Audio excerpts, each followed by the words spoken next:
नमस्कार. कसे काय मजेत ना? सगळेजण मजेत राहावे हेच देवाचरणी प्रार्थना आहे. पावभाजी कसे बनवायचे बघूया.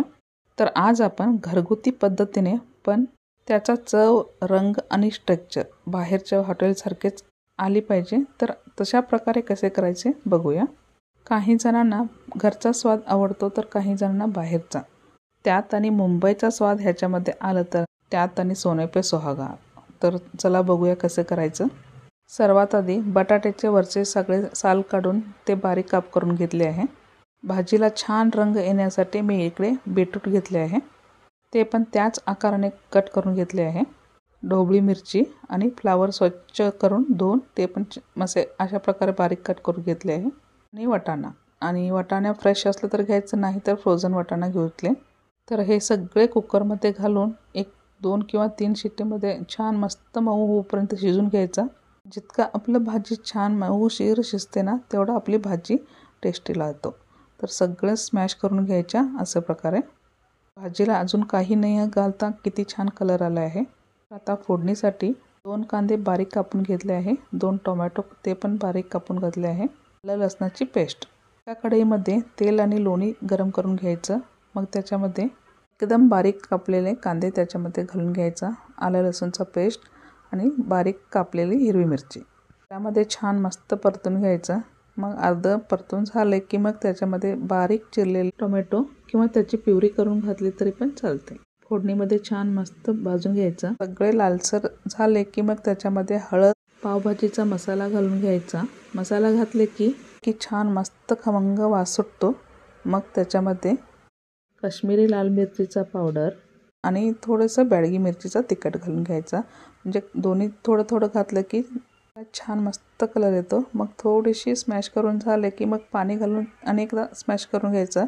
मग थोडीशी त्याला तेल सुटते आणि कांदे जे आपण फोडणीला घातले ते पूर्णपणे स्मॅश करून घ्यायचं. मग आपण जे भाजी आपण शिजवलेले होते ते पण स्मॅश करून ठेवले ते ह्याच्यामध्ये घालून घ्यायचं आणि दोन्ही सगळे छान असे मिक्स करून घ्यायचं. भाजीचा पेस्ट आणि आपली फोडणीचा पेस्ट सगळं एकजीव होईपर्यंत छान असे उकळून घ्यायचं. मग चवीप्रमाणे ह्याच्यामध्ये मीठ घालून घ्यायचा.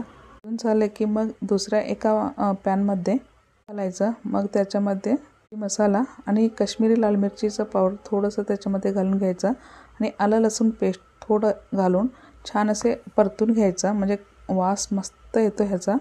बाहेर आपण गाडीवर खातो त्यावेळेस माहीतच असेल की त्यांनी वरचं असं फोडणी करूनच देतात.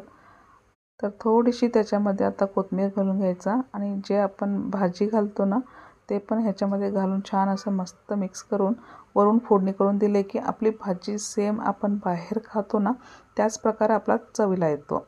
एकदा आपण अशा प्रकारे करून पावभाजी घरात करून खावा, तर आपल्याला पण माहीत असेल आणि बाहेरचा आणि घरामध्ये काहीही फरक होणार नाही.